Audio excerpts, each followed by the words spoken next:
Epithet में हुआ कितने स्टेंजा है? 2 स्टेंजा है और प्रत्येक स्टेंजा में 4 लाइन, मतलब कि कुल मिला कितनी लाइन है? 8 लाइन। कभी कभी ऑब्जेक्टिव में ये भी पूछ देता है how many stanza are present in epithet. Epithet में कितने स्टेंजा है? 2 स्टेंजा, ये भी याद रखना। चलो सबसे पहला लाइन और important line, here lies a most beautiful lady. Direct question उठा के एक्सप्लेनेशन में पूछ लेता है, याद रखना। डायरेक्ट ये क्वेश्चन बहुतों बार उठा के पूछा हुआ है, here lies a most beautiful lady. जब भी एक्सप्लेनेशन की बात आएगा वहां पे तुमको सबसे मेन सबसे इम्पोर्टेंट बात ये होता है कि वो चैप्टर, वो लाइन लिया किस चैप्टर से गया है। अगर तुमको दिख जाए here lies a most beautiful lady, बताओ पता चलेगा कहाँ से लिया गया है, एनपीटेल से लिया गया। समझो पहले इस चीज। हेयर, हेयर का मतलब कभी क्या करते हैं, कभी जाते हैं ग्रेव के पास। ग्रेव समझते हो? कब्र को कहते हैं। ग्रेव का मतलब कब्र होता है। कभी अपने प्रेमिका के कब्र के पास जाते हैं और कहते हैं हेयर, तो यहाँ लाइज, लाइज का मतलब होता है लेटी हुई है या पड़ी हुई है। कभी कहते हैं हेयर लाइज, यहाँ लेटी हुई है अ मोस्ट ब्यूटीफुल लेडी, एक बहुत ही सुंदर लेडी। कभी अपने प्रेमिका के कब्र के पास जाते हैं, हम कहते हैं हेयर, यहाँ लाइज मीन्स लेटी हुई है, पड़ी हुई है। कौन पड़ी हुई है? अ मोस्ट ब्यूटीफुल लेडी, एक बहुत ही सुंदर औरत। आगे देखो, light of step and heart was सी।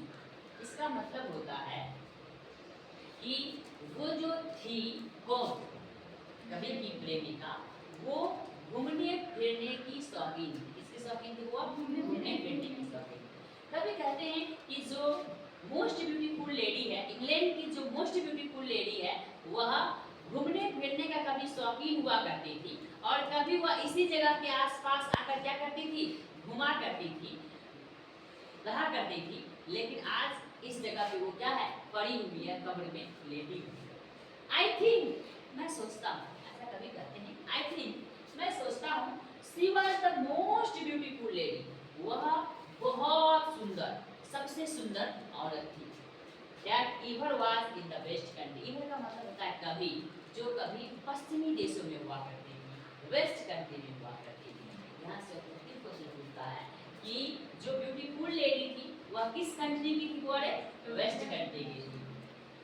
तो यहाँ पे ये कह सकते हो कि वेस्ट कंट्री की, पश्चिमी देशों की सबसे सुंदर औरत उस कब्र में क्या है? लेटी हुई है। पहला स्टेंजा में ये कहा गया, समझ में? पहला स्टेंजा में ये कहा गया है कि कभी अपने प्रेमिका के ग्रेव के पास, कब्र के पास जाते हैं और कहते हैं इस कब्र में बहुत ही सुंदर लेडी पड़ी हुई है, जो कभी घूमने फिरने के शौकीन हुआ करती थी, यहाँ पे आकर घुमा करती थी, आज वह इस कब्र में पड़ी हुई है। आगे कहते हैं बट, बट लेकिन ब्यूटी वैनिसेस। वैनिस का मतलब होता है गायब हो जाना, खत्म हो जाना, खत्म हो जाना। बट ब्यूटी वैनिसेस, लेकिन ब्यूटी एक समय में क्या हो जाता है? खत्म हो जाता है, समाप्त हो जाता है। ब्यूटी पासेस, ब्यूटी गायब हो जाती है। सही बात है कि नहीं है? क्या जितना सुंदर तुम अभी दिख रहे हो, क्या बुढ़ी हो गई सुंदर हो गई? उतना नहीं। ब्यूटी एक ना एक दिन पास हो जाती है। यहाँ से क्वेश्चन पूछता है what is think poet about beauty. Poet beauty के बारे में क्या सोचते हैं कि beauty is not permanent, beauty permanent रहने वाला नहीं है। इट वैनिसेस, इट पासेस, समय के साथ ये क्या हो जाते हैं? गायब हो जाते हैं, परमानेंट नहीं है। However, rare rare it, जबकि यह रेयर हो, कितना भी रेयर क्यों ना हो। रेयर कहने का मतलब क्या? ब्यूटी बहुत कम लोगों को मिलता है, बहुत कम लोग ऐसे होते हैं जो सुंदर होते हैं। कितना भी रेयर क्यों ना हो, कितना भी रेयर क्यों ना हो, एक ना एक दिन वो सुंदरता क्या होगा? गायब होगा ही, खत्म होगा ही। कभी कहते हैं एंड व्हेन आई क्रम्बल, यहाँ पे क्रम्बल का मतलब होता है मर जाना, मर जाए। वैसे क्रम्बल का मीनिंग होता है टूट जाना, लेकिन यहाँ पे लिटरली मीनिंग होगा मर जाना। कभी कहते हैं व्हेन आई क्रम्बल, जब मैं मर जाऊंगा, मैं मरूंगा, कौन मर जाएंगे? कभी कहते हैं व्हेन आई क्रम्बल, जब मैं मर जाऊंगा, हु विल रिमेंबर, कौन याद करेगा? किसको? उस लेडी को, जो लेडी पड़ी हुई है कब्र में, जो लेडी पड़ी हुई है। कभी कहते हैं जब मैं मर जाऊंगा तो इसको कौन याद करेगी? This lady of the waste Country, ये जो वेस्ट कंट्री की लेडी है, इस लेडी के, इस सुंदर औरत को कौन याद करेगी? जब तक मैं जिंदा हूँ याद कर रहा हूँ, जब मैं मर जाऊंगा तो कौन इसको याद करेंगे? हम ये भी कहते हैं कि ब्यूटी समय के साथ गायब हो जाता है, ब्यूटी खत्म हो जाएगा, लोग इसको याद करना भूल जाएंगे। इसलिए कभी ऐसा सोचते हैं कि जब मैं मर जाऊंगा उसको कौन याद करेगा। चलो अब देखो क्वेश्चन क्या क्या बनता है। सबसे पहला बात यहाँ से समरी पूछेगा, अभी हम समरी लिखाएंगे 5 नंबर में, एकदम सिंपल शॉर्टकट है, उसको लिख लेना है। दूसरा एक्सप्लेनेशन पूछता है 4 नंबर का, 4 नंबर का, इससे 4 नंबर का अप्रोच से।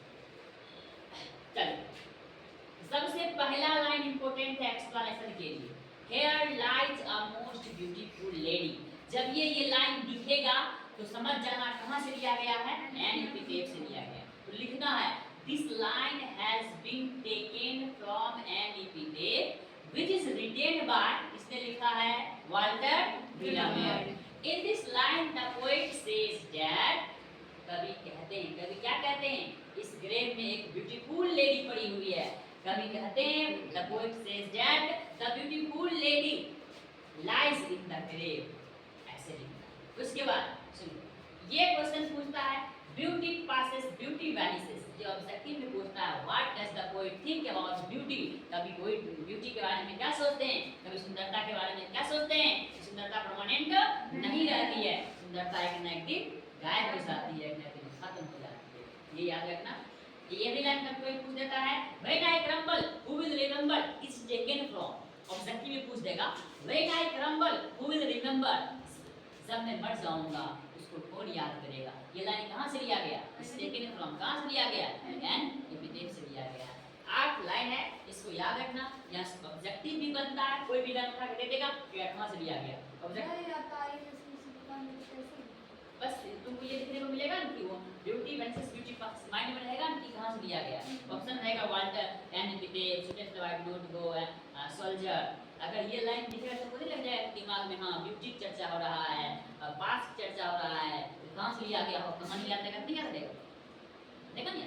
जैसे मान लो कहा देगा who will when I crumble, crumble का मतलब होता है मर जाना, हु विल रिमेंबर, जब ये याद आएगा कौन याद करेगा, कहानी से याद रखेगा। रिमेंबर की बात याद करने वाला बात किस चैप्टर में कहा गया, समझ में आया?